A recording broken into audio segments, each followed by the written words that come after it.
sa kalisdanan, di ako malisa.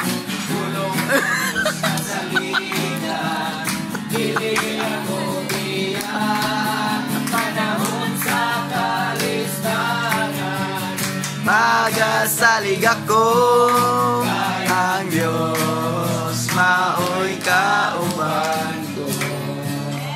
Yes, Lord, salamat Ginoo. Hallelujah. O karon ugad ako yatag saya sa mong pasto uban ang yang wish ngadto sa aming igsoon nga nag-birthday Brother Marcelo Borja. So, Salamat nga maayong buntag sa tanan. Happy birthday, Tay. amen. Akong giday kung ipasalamatan ng Ginoo nga nakakuyog yung karon. Yes. I suppose nga di ko uban kaya di na ko gibati po. Pero giayon na ko sa Ginoo. Amen. Salamat nga naata karon dili ni usa ka aksidente o sa lagma. It is ordained of the Lord nga naata duyog sa imong kalipay o dako natong pagpasalamat nga ang Ginoo maayo gyud kay 87 years old si tatay. Wow. Hallelujah. Dili tanan makaabot ni anak nga pagdaron. Tinuod. Taliwan 59 years. Ako Wa pa na 16. wa pa siya kaabot og 60. Wa gid kaabot. Salamat ka gyud sa Ginoo tay. Multiple nga pagpasalamat nato. Salamat nga through Sister Jo o kang Lisa. Mga mahal ni mos kinabuhi tayo wa gyud magpasagad kundi itagaan gyud ka og tigayon nga naatay ni usa nga pagpasalamat sa Ginoo ni adlaw. Og usab ato mga dumduman nga anniversary daya po nila ni Duna o ni Alci. Kasal man ni sila sa birthday ni Lolo. Ay! Happy. Ay, oo. Duha ka tuig na no? Hala. Di ay, oo. Putol ni mo. I-celebrate na to ang wedding nila ni Dona o ni Alci together with the birthday of tatay. However, di ta maglangan alang sa pulong sa Dios ining adlaw para kang tatay o para kanatong tanan. Usually mga pulong nga gibalik-balik nato pero atong maibaw-an nga ang pulong sa Dios way pagkabahaw. Yes. And the book of Psalms chapter 23 verses 1 to 6 nagaingon ang word of God.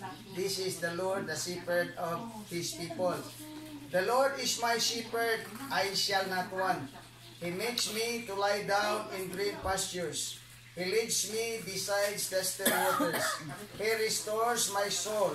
He leads me in the paths of righteousness for his name's sake. Yea, though I walk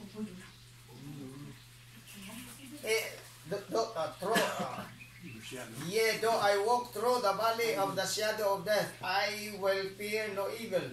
For you are with me, your rod and your staff, they comfort me. You prepare a table before me in the presence of my enemies. You anoint my head with oil, my cup runs over. Surely thy goodness and mercy shall follow you, tatay, all the days of my life, of your life, and I will dwell in the house of the Lord forever. Amen. Lord, salamat sa imong mga pulong. Ang imong pulong, Lord, mo'y kalanon sa among mga kalan. Salamat, Lord, sa mga selebrasyon ni ining adlaw sa ika-87 katuig ni Lolo o ni Tatay.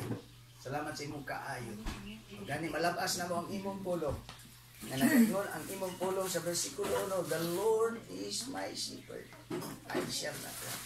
Salamat nga sa dihang nasinati ka ni Lolo o ni Tatay.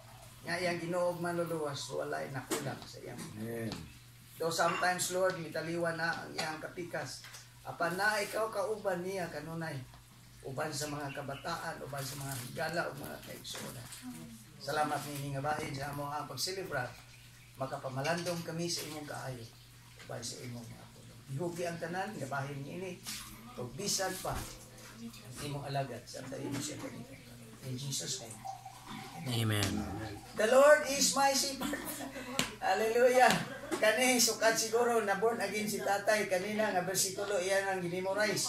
Bersikulo 1 paingon sa 6. O niya ang saad sa Dios nagingon surely goodness and mercy will follow you all the days of my life, of your life. Dalay ko ng Diyos. Tay, ayaw kalimot ay di tay. Kaya I know ha, pareha lang yung tinguro tag edad nga kung atong tanawon. Kay medyo ubay-ubay na sa niya akong edad tay. Pero doon na yun di ay panahon. Mukhang usahay ang atong pagtuod yas Ginoo. Mukhang in such a way nga naapoy buhat sa kangit-ngit. Nga mo balda o kaha mo hinder sa atong pagtuo. Doon na yun, ipasinati sa Ginoo kay tinigod, kinabuhi there is always a battle. There is always a struggle. But pasalamat as Ginoo nga ang pulong sa Dios mo mulabas ka nato kanunay. Nga surely goodness and mercy will follow you all the days of your life. Right? Ang Ginoo kanunay timan saad niya, dili ni akong saad niya. Sa diha ga celebrate na sa imong tuig nga natawhan karon kay 86 ka tuig. Surely ang saad sa Dios sa tibuok mong kinabuhi nga ilugway sa Dios gikan karon. Sumala sa among desire sa mga pag-ampo. Daghan pang mga tuig pitungag sa Ginoo. Balik na niya. Nga naman. Unya sa orasa. Ato ipadungog sa tibo publiko. Alas 5. Namoy mga bisita uban. Yung mga relatives niyo. Manghod mo. Kasi mga yung people daghan ba? Mao ba? Sige. Depende lang sa makakuan. Be, niya ay Sabado man di ay no. Practice mo? Klase na po taman pa naman alas 7. Pero pwede ra masiro maka-exit kung sayo. Basta ma-check na akong attendance. Magod ang sito sa Jika. Mayo. Party niya. Party ta. Kapartihan mo. Surprise is tatay. Paanan ka siya. Galing gabiin. Busy me. Duk-duk ko. Ang siya. Bana pa. Pagkadlaw. Basta mo gawas. Malo magsuga. Kasi nagsugod ba? Ito wala siyang kape no? Nagsugod na magpanganta. Umiya po. Ito siya siya. Nagdugod. Wakadungog din. Wakadungog ka. Nagdugyo man. Ay, papa. Anong haranan mo? Siga yung mata. I will never forsake. Wala ba siya ka-experience pa na? Hindi. Sa kuan matling wa gyapon. Nasa na pero wala man kuan man. Hindi ko dapat sa hipot mo. Sa oras sa ibang panahon, ay maka. Ito man wala kay sigari. Tuhara naman sigari. Linggari. Hara naman yung simbahan. Isaiah 48. Surprise siya. Siya ay renew the strength. Abot na si Kuya. He shall mount up with Singapore wings na. like Ayun sa Dubai. eagles. He shall run and not be weary. He shall walk. Ha? What does it mean to wait upon the Lord? Waiting upon the Lord is to Mamalik daw taon niya may so no. Kamulo pang loto. kanang atong ipakiglugid ang atong kaugalingon. Kaya kay Hagan kay kung Kalingkod kaayo tayo. Ang imong kinabuhi nga wa gyud nimo puwasa. Ang imong pagkalugid sa imong kinabuhi diha kang hiyuba kang Ginoong Hesus. Gani ang benepisyo sa imong pagpaabot kaniya sa imong pag-intertwine sa imong kinabuhi kang Hesus. Ang benepisyo imong naangkon. They shall mount up with wings like eagles. Hallelujah. Si tatay kanang word eagles. Agila. Ang agila kung imong tanawon usa ka langgam ka na siya o mamamals ba ka na siya. Dili gina siya maya. Agila gid. Usa ka beautiful bird. Di ba? Beautiful bird. It looks like a young bird always. Kay kana sila dili na sila magbaton og kanang pako nga makaraan. Kay kumukaraan ang ilang pako, mga taktak na og mga uli ang bag-ong pako. So bisan pa ang ilang pangidaron taod-taod na mo tan-aw ta kanila daw batan-on sila. Sama kang tatay nagana ka kunintanan nimo tay. 87 at that, but you still look very young. Amen. Ingon siya din na, they that wait upon the Lord shall renew their strength, na ay talagsaon nga kusog. Oh, hallelujah.